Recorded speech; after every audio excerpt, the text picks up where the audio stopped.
everybody, I'm Missi Matthews. Welcome inside Heinz Field and welcome to Steelers Live. A big piece of the Steelers offseason puzzle has been announced. The team has agreed to a new contract deal with Ben Roethlisberger for the 2021 season. A lot to talk about today in regards to that, but first let's get to General Manager Kevin Colbert's statement on the new deal, saying, quote, "We are excited we are able to come to an agreement with Ben on a new contract for him to return to the Steelers in 2021.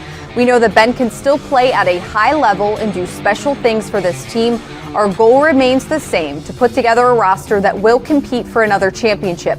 We are happy that Ben will be one of our leaders to help us accomplish that goal." Let's welcome in now Bob Labriola of Steelers.com and Steelers Digest. And Labs, just last week, you talked to Steelers President Art Rooney II. He said that him and Ben had sat down and met, and we knew that the next hurdle was going to be agreeing on a number. So are you surprised, sitting here at March 4th, that this is a done deal?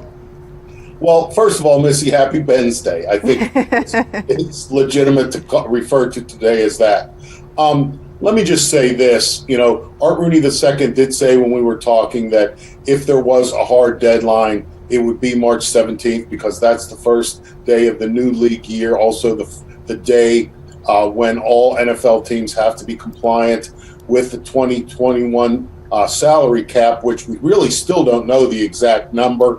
It's going to be 180.5 at the least, I think. So, we're still going to have to see what that is. Okay, all that out of the way. Let me say this. This was not, a simple thing to get done, I don't believe. And so the fact that after sitting down face to face at the UPMC Rooney Sports Complex, that this deal is done and announced 8 days later, it would indicate to me that there had to be a real meeting of the minds between, Ben and Art Rooney II, or Ben's team and the Steelers, or however, you want to phrase it. But the two sides must have been able to get a lot of things ironed out, aired a lot of things that need to be said in that meeting, because to me, this came together pretty quickly after that and well in advance, again, of what Art Rooney II referred to as the hard deadline.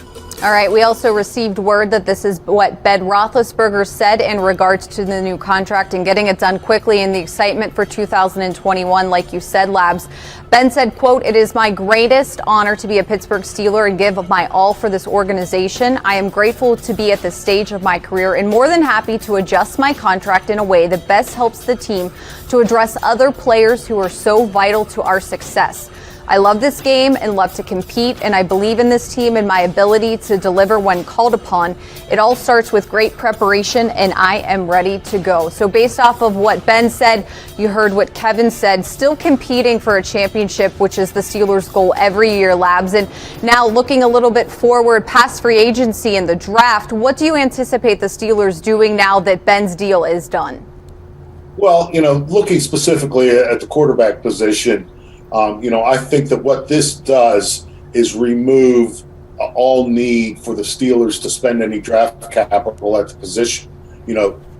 Teams take no more than 3 quarterbacks into a regular season on their active roster. You look at the Steelers roster as it stands right now, you have this new deal for Ben. You have Mason Rudolph under contract for another season, and the Steelers signed Dwayne Haskins to a futures deal. I would imagine that those are 3 of the players who will be among the 4. Usually a team will take 4 to training camp just to spread out the workload when you have 90 players and practices every day. So I don't see any need for a 4th arm to be a draft pick. You can sign a undrafted rookie or find someone to fill that role. I do see the Steelers needing their draft picks to shore up a lot of different areas on the team, and who knows exactly what the numbers are with the Ben deal and how much cap space is going to be realized from this new deal, how far under the Steelers might be. Are they now all of a sudden in play for making offers to some of their own unrestricted free agents to be? Which ones? I still don't see it being the kind of bonanza that is going to allow the Steelers to keep Bud Dupree and Juju Smith-Schuster, but they may be able to do some things with some of the other people and not have to cut into guys that are big parts of what they want to do on offense and defense in 2021 either. So there's still some things we're going to have to learn, still some things that are going to be unfolding. But as far as the draft, I think that this deal eliminates the need to pick a quarterback. Two other unknowns, as you mentioned, the salary cap number that has still not been established. Free agency does start on the 17th, the new league year as well. And also compensatory picks, something that, Kevin Colbert alluded to, not knowing what those could be. That can also help in terms of putting together this team with more draft picks coming up in April. But I did have a chance, Labs, to talk to the Steelers' new offensive coordinator, Matt Canada, for our upcoming edition of The Standard, and had a chance to talk to him about his first year working with Ben as the quarterbacks coach. The things about Ben that stand out the most to me that I have said, one, which is known, he's such a great competitor. He competes at everything he does, and his competitive drive is so strong. And it's just so awesome to be around no matter what we're doing. Obviously practice football, but anything else that happens to come up.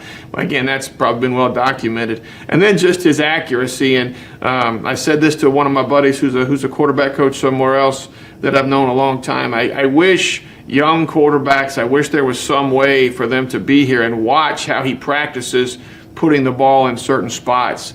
It's such a unique talent that he's able to do it. Not every quarterback can do that, but it's such a unique talent that but he practices and he finds out what guys can do. Can he catch it here? Can he throw it? Can he catch it here? He doesn't just sit there and play catch.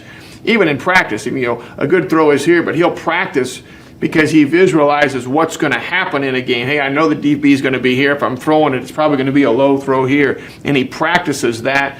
And not only does he practice it, he forces the receivers, the tight ends, and the backs to do that. And all right, Labs, you'll be able to hear much more from Matt Canada coming up in our next episode of The Standard, so stay tuned for that. But, what Canada was talking about there in terms of Ben, we've seen him doing that to the wide receivers, maybe some of them not so happy all the time when he does that at training camp on Fridays at the UPMC Rooney Sports Complex. And going back to a year ago, Labs, we saw Ben throwing just for the first time coming off of his major surgery. Everybody writing off the Steelers.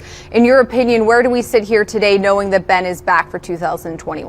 Well, one of the things I think that, we're all going to have to come to grips with is that, first of all, the Steelers did not renew Randy Fichtner's contract to be the offensive coordinator. So there was a sufficient level of dissatisfaction there that there are going to have to be changes and adjustments made by all of the players, including Ben Roethlisberger, because things are not going to be the same in terms of the schemes and just different elements of the offense, because the Steelers did not like what happened last year, and so they brought Matt Canada into the position in order to make some changes and some adjustments. So there is going to be that.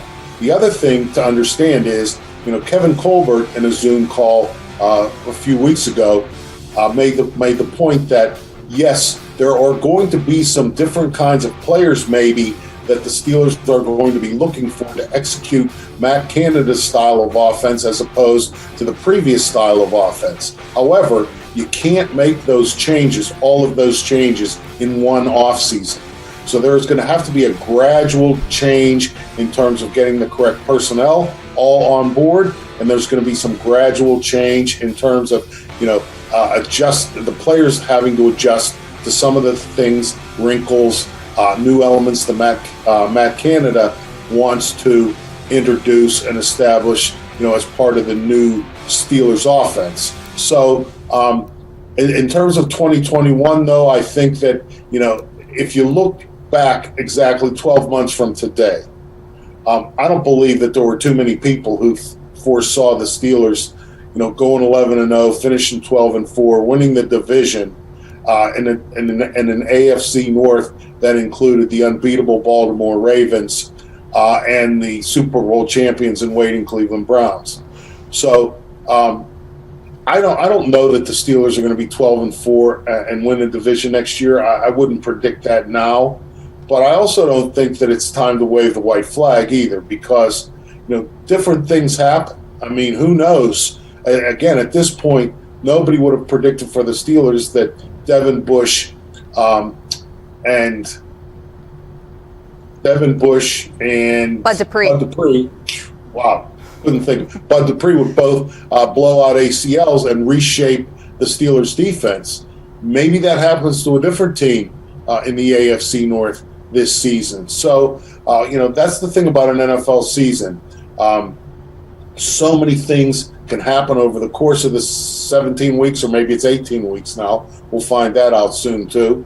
But I do believe that having Ben Roethlisberger as the quarterback gives the Steelers the best chance, to compete in 2021. I'm not predicting a Super Bowl or anything, and I believe that fans who look at it today look at the Steelers and say, well, they can't win a championship with Ben anyway, so why not just blow it up? Well, first of all, that's never going to be the Steelers' business model. Art Rooney II said that.